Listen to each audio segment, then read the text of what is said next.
आगामी लोकसभा निवडणूक महायुतीसह महाविकास आघाडी आणि वंचित बहुजन आघाडीच्या राजकीय भवितव्याच्या दृष्टीने अत्यंत महत्त्वाची आहे। सध्याचं राजकारण पाहता महायुती आणि महाविकास आघाडी एकमेकांना आव्हान देण्यासाठी पूर्ण तयारीनिशी उभा आहेत। यातच अतिशय महत्त्वाचा घटक म्हणून वंचित बहुजन आघाडीकडे पाहिलं जातं। निवडणुकीच्या पार्श्वभूमीवर वंचित बहुजन आघाडीचे सर्वेसर्वा प्रकाश आंबेडकर यांची भूमिका महत्त्वाची असताना त्यांची राजकीय कारकीर्द आणि त्यांचं सध्याचं राजकारणातलं स्थान याच विषयी आपण या महाराष्ट्राचा पॉवरफुल नेता या विशेष सत्रात जाणून घेऊयात। नमस्कार, मी प्रतीक्षा ननावरे आणि तुम्ही पाहताय फॉर द पीपल न्यूज। पुढे जाण्यापूर्वी आपण आमच्या चॅनलला सबस्क्राइब करा, लाईक व फॉलो करा। पोस्ट ग्रॅज्युएट डिग्री कोर्सच्या माध्यमातून परिपूर्ण राजकीय नेतृत्व घडवणारं भारतातील पहिलं institute MIT school of government presents जागर लोकशाहीचा। प्रकाश आंबेडकर यांच्याविषयी बोलायचं झालं तर त्यांची पहिली ओळख म्हणजे ते राज्यघटनेचे शिल्पकार डॉक्टर बाबासाहेब आंबेडकर यांचे नातू आहेत। त्यामुळे राजकारणाचं बाळकडू त्यांना घरातूनच लाभलं आहे। सुरुवातीला प्रकाश आंबेडकर हे डॉक्टर बाबासाहेबांच्या संकल्पनेतून 1957 मध्ये स्थापन झालेल्या रिपब्लिकन पार्टी ऑफ इंडिया या राजकीय पक्षामध्ये कार्यरत होते। याच पक्षामध्ये त्यांचं राजकारण सुरू होतं। मात्र 4 जुलै 1994 रोजी प्रकाश आंबेडकर यांनी भारिप बहुजन महासंघ या राजकीय पक्षाची स्थापना केली। हा पक्ष रिपब्लिकन पार्टी ऑफ इंडियामधून फुटून बनलेल्या अनेक गटांपैकी एक होता। भारिप बहुजन महासंघाने अकोला नगरपालिका निवडणुकीत भारतीय राष्ट्रीय काँग्रेस, शिवसेना आणि भारतीय जनता पक्ष अशा प्रस्थापित राजकीय पक्षांशी लढत जिंकली। प्रकाश आंबेडकरांचं हे यश नंतर अकोला पॅटर्न म्हणून ओळखलं गेलं। आंबेडकर यांनी सोशल इंजिनिअरिंगच्या माध्यमातून 18 पगड जातींना एकत्र बांधत अकोला जिल्ह्यात सत्तेचा मार्ग यशस्वी चालण्याचा प्रयत्न केला आहे। त्यांच्या सोशल इंजिनिअरिंग या प्रयोगाची चर्चा संपूर्ण महाराष्ट्रात अकोला पॅटर्न या नावाने झाली। अकोला पॅटर्नने 1990 ते 2004 पर्यंत सुवर्ण काळ अनुभवला। भारिप बहुजन महासंघ या नावाने यशस्वी झालेल्या अकोला पॅटर्नला पुढील काळात यश मिळालं नसलं तरी विधानसभेत प्रतिनिधित्व आणि स्थानिक स्वराज्य संस्थांवर भारिप बहुजन महासंघाचा व आताच्या वंचित बहुजन आघाडीचा झेंडा हा कायमच राहिला। त्यानंतर पक्षाच्या विस्तारात काही दलितेतर पक्ष आणि संघटना भारिप बहुजन महासंघात सामील झाले। प्रकाश आंबेडकर हे 1990 ते 1996, 1998 ते 99 आणि 1999 ते 2004 या कालावधीमध्ये खासदार राहिले आहेत। 1990 ते 96 दरम्यान राज्यसभेचे खासदार झाले। यानंतर रिपब्लिकन पार्टी ऑफ इंडियाचे जवळपास सर्व गट एकत्र आले आणि त्यांनी Republican party of India United नावाखाली युती केली। याच माध्यमातून 1998 मध्ये अकोला लोकसभा मतदारसंघात भारतीय रिपब्लिकन पक्षातून त्यांनी निवडणूक लढवली आणि ते खासदार झाले। 1999 मध्ये पुन्हा याच मतदारसंघातून दुसऱ्यांदा ते भारिप बहुजन महासंघाचे उमेदवार म्हणून निवडून आले। त्यानंतरही 2004, 2009, 2014 आणि 2019 या लोकसभा निवडणुका लढवल्या, मात्र त्यांना यश मिळालं नाही, परंतु ते दुसऱ्या किंवा तिसऱ्या स्थानी राहिले। भारिप बहुजन महासंघाच्या तिकिटावर महाराष्ट्राच्या विधानसभेवर अनेक उमेदवार निवडून आलेले आहेत। 2019 मध्ये भारिप बहुजन महासंघ वंचित बहुजन आघाडीमध्ये विलीन करण्यात आला। 2019 मध्ये विधानसभेवर वंचित बहुजन आघाडी अनेक जागांवर लढली, मात्र एकही उमेदवार निवडून आला नाही। एकीकडे दलितांचे पुनर्गठन करण्याचे धोरण त्यांनी अवलंबलं होतं, तर दुसरीकडे दलितांबद्दल सहानुभूती असलेल्या विरोधी पक्षांशी युती करण्याचा एक मध्यम मार्ग त्यांनी अवलंबला।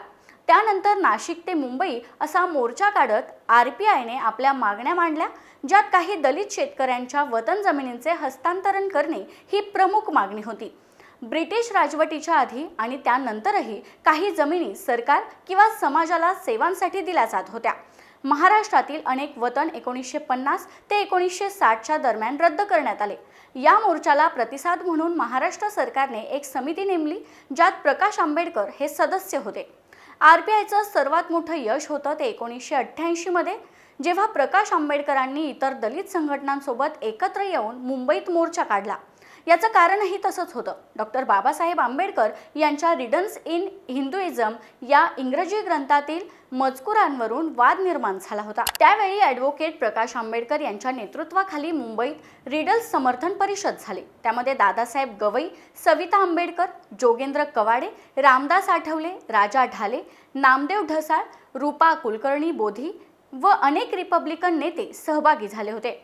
अखेर सर्व आंबेडकरी नेते बाळ ठाकरे आणि तत्कालीन मुख्यमंत्री शंकरराव चव्हाण यांनी एकत्रित बसून या ग्रंथात व्यक्त झालेल्या मताशी महाराष्ट्र सरकार सहमत असेलच असं नाही अशी तरतूद टाकण्याच्या तडजोडीवर हा वाद मिटवला.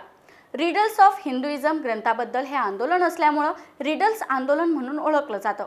पुस्तकातील भाग हटवला जाऊ नये या उद्देशासाठी सर्व दलित संघटनांना एकत्र आणण्यासाठी प्रकाश आंबेडकर यांनी आंबेडकर विचार संवर्धक समिती स्थापन केली होती.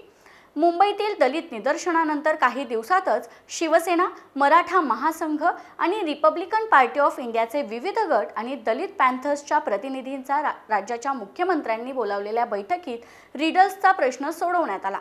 या आंदोलनामध्ये प्रकाश आंबेडकरांची भूमिका ही महत्त्वपूर्ण कामगिरी ठरली होती. 2019च्या लोकसभा आणि महाराष्ट्र विधानसभा निवडणुकीपूर्वी भीमा कोरेगाव येथे 1 जानेवारी 2018 रोजी दंगल झाली होती. त्यानंतर प्रकाश आंबेडकर यांनी शिवप्रतिष्ठान हिंदुस्थान संघटनेचे अध्यक्ष संभाजी भिडे आणि हिंदू आघाडीचे अध्यक्ष मिलिंद एकबोटे यांच्यावर आक्रमक हिंदुत्ववादी कट्टरपंथी लोकांना फूस लावण्याचा आरोप केला होता. पोलिसांनी तपास करून या दोघांवर कडक कारवाई करण्याची मागणी ही प्रकाश आंबेडकरांसह देशातील नागरिकांनी केली होती. मात्र महाराष्ट्र सरकार आणि राज्याच्या पोलिसांनी दोषींवर कोणतीही कारवाई केली नाही.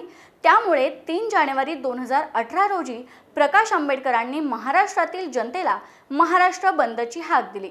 महाराष्ट्र बंदच्या या आवाहनाला जनतेचाही मोठा प्रतिसाद मिळाला आणि बंद यशस्वी झाला. या घटनेनंतर महाराष्ट्राच्या राजकारणात प्रकाश आंबेडकर यांची ताकद प्रचंड वाढली. ते आंबेडकरी आणि बहुजन समाजाच्या केंद्रस्थानी आले. विशेषतः तरुण गट त्यांचे समर्थक बनले. तरुणांच्या आग्रहाखातर बहुजन जनता विशेषतः तरुणांनी प्रकाश आंबेडकरांना दलितांचे व बहुजनांचे नेतृत्व करण्याची जोरदार मागणी केल्यामुळे प्रकाश आंबेडकरांनी वंचित बहुजन आघाडी या पक्षाची स्थापना केल्याचं बोललं जातं. 2019च्या लोकसभा निवडणुकीत राज्यात काँग्रेससह महाविकास आघाडीला अपेक्षेप्रमाणे यश मिळालं नाही. त्याचं मुख्य कारण हे वंचित बहुजन आघाडी असल्याचं बोललं जातं. वंचितच्या उमेदवारामुळे महाविकास आघाडीचे उमेदवार पडले होते, तर वंचितच्या उमेदवारांना 90,000 ते 3 लाखांपर्यंत मतं मिळाली होती. आणि विशेष म्हणजे तब्बल 39 लोकसभा मतदारसंघात वंचितच्या उमेदवारांनी 3ऱ्या क्रमांकाची मतं घेतली होती. या निवडणुकीनंतर वंचित भाजपची बी टीम आहे अशी ही टीका ही प्रकाश आंबेडकर यांच्यावर करण्यात आली होती.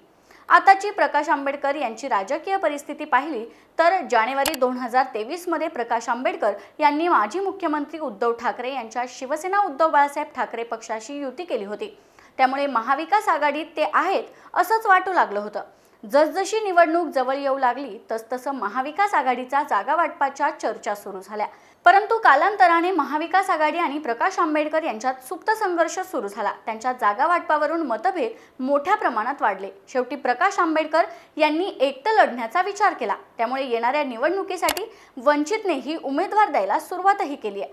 आता येणाऱ्या निवडणुकीमध्ये महाविकास आघाडी आणि महायुतीच्या उमेदवाराला टक्कर देण्यासाठी प्रकाश आंबेडकर यांनी पुढाकार घेतला असला तरी याचा फायदा कोणाला अधिक होईल हे निवडणुकीच्या निकालावरूनच स्पष्ट होईल.